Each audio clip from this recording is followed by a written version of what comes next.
Hey everybody, Jeff here, and welcome to the origin story of Valorant. I'm going to do my best to explain the origins of the Valorant universe and a general lore story of everything major that's happened so far. There is honestly so much to cover, so I'm going to just get right into it. So just for starters, the Valorant universe is not part of the League of Legends universe.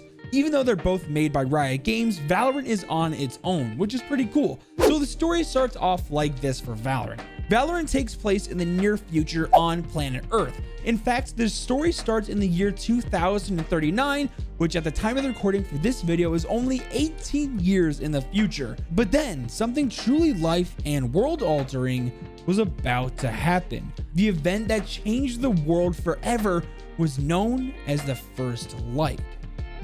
Chapter 1, the First Light. So let me explain what the First Light is. It was a phenomenon that happened in the year 2039 on Earth, which affected the entire planet. These strange lights coming from the sky, causing storms and damage across Earth's surface, had a monumental lasting effect. Once these strange lights happened, life would never be the same. Immediately after the appearance of the First Light, the plants and animals surrounding the area began either dying or having their appearances change in bizarre ways. But that wasn't all that happened from the First Light. This extremely rare and mysterious compound called Radianite started appearing near where the lights initially came from. Now, Radianite is an extremely powerful material, and little is known about it and its origins even to this day. Radianite not only had a huge effect to the wildlife of the areas around the lights, but it also affected people as well. Pretty much anyone who was exposed to a significant source of Radianite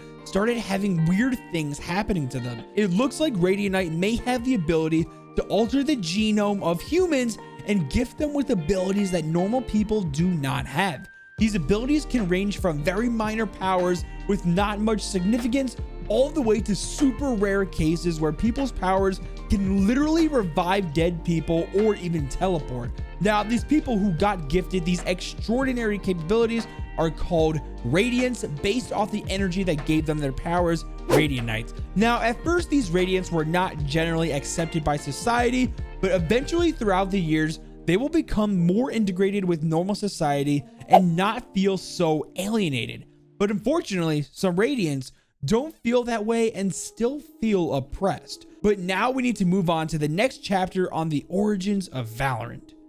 Chapter 2, the Valorant Protocol. Now, with the First Light spreading Radianite all around the world, leading to people becoming altered into sentient Radiants, Earth needed a way to kind of control these new groups of people. Since many Radiants only had minor powers, most of them aren't that big of a threat in case they went rogue. But there were reports of Radiants having mind-bending and scientifically impossible powers that, to be honest, if they went rogue and did their own thing, would spell doom for the surrounding area. Basically, if they wanted to do harm with their powers, it would be very dangerous and very easy for them to do so. So, in order to combat this, shortly after the First Light's appearances, a shadow organization founded the secretive Valorant Protocol. Now, what is the Valorant Protocol? Well, it's what you've been playing this whole time in Valorant. The Valorant Protocol is the recruitment of Radiants from around the world with insanely powerful abilities that can help combat rogue Radiants. Also, the Valorant Protocol has people who aren't necessarily Radiants with powers, but they do wield Radianite powered weapons, which are unlike any other weapon on planet Earth. Even if the rogue Radiants had crazy powers as well,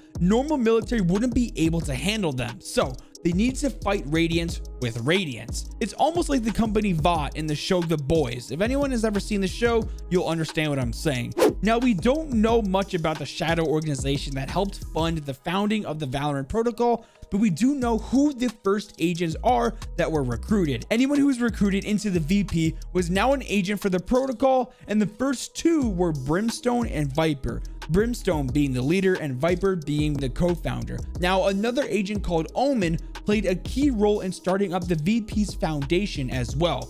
The main objective of the VP was to help protect the world from the negative effects of the strange new energy source Radianite and make sure no cataclysmic disasters would occur. Chapter 3, the Kingdom.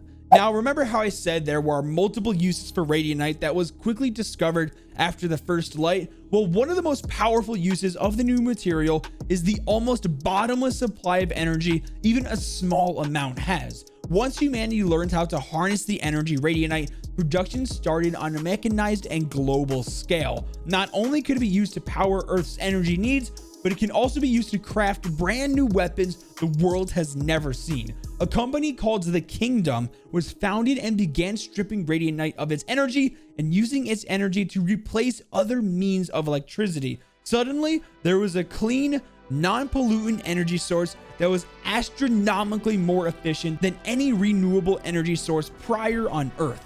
The Kingdom started forming plants all around the globe, but had huge bases in Venice, Italy, Bhutan, Rabat, Morocco, Tokyo, Japan, and the Bennett Islands in the Arctic Ocean, just to name a few. The Kingdom profited so much from harnessing Radianite that they quickly became possibly the biggest company in the entire world. All the way into the year 2049, the Kingdom powered a unthinkable 3/4 of the world's energy demands with Radianite. One company, 3/4 of the globe. Many questions surrounding Radianite due to its origins and what happens if it becomes unstable. But the Kingdom assured the public that Radianite is beyond safe and there couldn't possibly be anything horrible that comes from it. Well, in 2049, the Kingdom's lie would eventually be known to everyone. Chapter 4, the Venice Incident of 2049. The Valorant Protocol was called upon to stop an unknown enemy Radiant in Venice, Italy that looks like to be trying to steal Radianite. The agent named Phoenix from the Valorant Protocol was deployed to stop this dangerous thief. It appears to be that the thief in Venice has a device in a bag on her back that we will soon find out is called the Spike. Unknown to anyone at this time that this device called the Spike would alter the world forever. One device. The agent Phoenix deployed gets in a fight with the thief, which would later be identified as Jet, as they're running through Venice. Sage, another agent on the VP, asks Phoenix over comms if he secured the bag that Jet was wearing containing the Spike. Phoenix said he's close, but he's being held back. Sage urges Phoenix that he must secure the Spike before she plants it. But out of nowhere, the Radiant Jet bursts through the firewall that Phoenix created and draws her pistol, shooting him where he stands. Now, one of Phoenix's extreme Radiant powers is that he may come back from the dead nearby where he last died using his Phoenix ability. Now, quick question for you guys. Do you believe that the Agent Phoenix is immortal because of this? Let me know in the comments. But once he came back to life, he brushes himself off and gets on comms telling Valorant that the enemy Radiant escaped. But as he looked up through the city of Venice, what he saw just couldn't be possible. Something out of science fiction. The surrounding area was in ruins, as most of the area of the city of Venice was just floating in the air. That's when he realized that enemy jet detonated the Spike, and this is what happens when it detonates. It is later to be found out that the device called the Spike was able to be planted on the ground in a radiant rich area and completely suck all the Radianite out of the surrounding land or containers. And for some reason, once all the Radianite is harnessed from the ground or wherever it gets it from, it can detonate. And well, a destroyed and floating landscape is the result. The public demanded answers and was horrified with what had happened. How could this be? The Kingdom said nothing but safe and positive things from Radianite for the past 10 years. The Kingdom stocks plummeted after the incident and began making public statements doubling down on their beliefs that Radianite is again beyond safe and they take no ownership for the disaster in Venice. But something was just not right. The Valorant Protocol had a ton of questions. Who is the thief? What are their motives? And that the Spike does not seem to be from this world. But what do you mean the Spike isn't from this world? Well, do I have something to share with you? Chapter 5, Mirror Earth. Now get ready for some truly, and I mean truly, mind-bending stuff in the Valorant universe. But before I explain what Mirror Earth is, I need to talk about something. So the next day after the Venice Incident of 2049, like literally the next day, there would be another Radianite attack in the city of Rabat, Morocco, another major plant for the Kingdom harnessing Radianite. The Valorant Protocol agent named Killjoy was deployed, but she was taking heavy fire from the unknown assailant once again looking to steal and possibly detonate Radianite again. Out of nowhere, 2 more Valorant Protocol agents named Viper and once again Phoenix being deployed land to help out Killjoy combat the new threat. They arrive and find Killjoy taking fire and discover that the spike has already been planted, but she hasn't had a chance to attempt to defuse it yet. Viper finds out that the spike is stealing Radianite from the environment and asks Killjoy how to stop it. She shows Viper the diffuser she made, but says she needs a Radi core to power the diffuser. Phoenix takes off, trying to provide cover for Killjoy.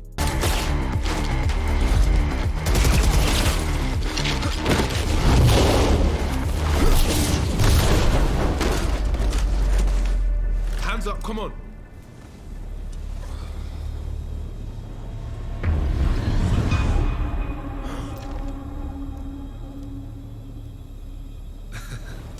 You should see your face.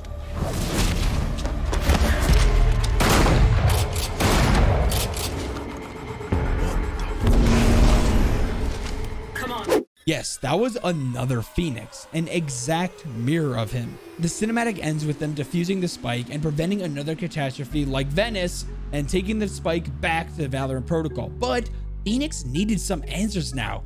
How can there be another, well, him? It looks like Viper knows what's going on and tells Phoenix it's time to inform him on everything the Valorant Protocol knows.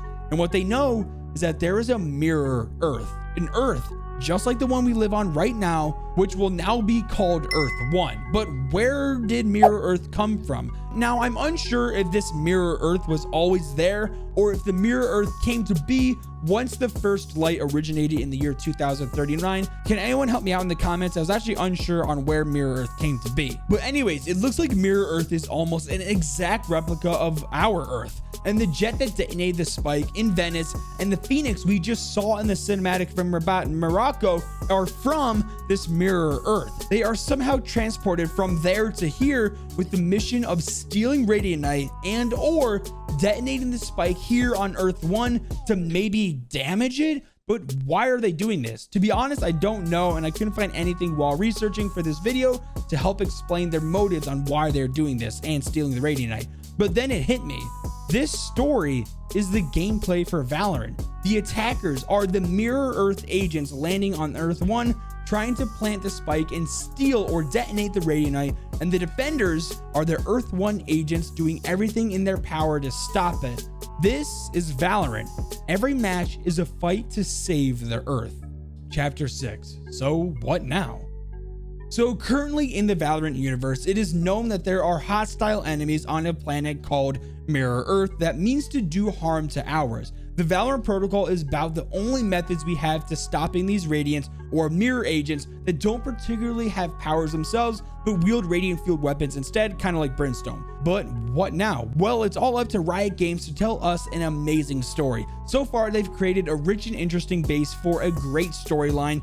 Let's just hope they focus in on the fantastic potential here for amazing lore. There is just so much I wasn't able to fit in this video, guys. Some things I was very brief on, while other things I was just completely unable to add due to the length of the video. If you want to see more on every lore story of all the agents in Valorant, or every other little details and things I can find throughout the maps or in the lore or the stories, everything set in the Valorant universe, then like the video and let me know in the comments if you'd like to see more stories like this. This was the first ever Valorant video I ever made, so I really hope the feedback you guys give me encourages me to make more for, well, all of you guys. Well, make sure to subscribe with notifications if you're new. Now, with all that being said, Jippy!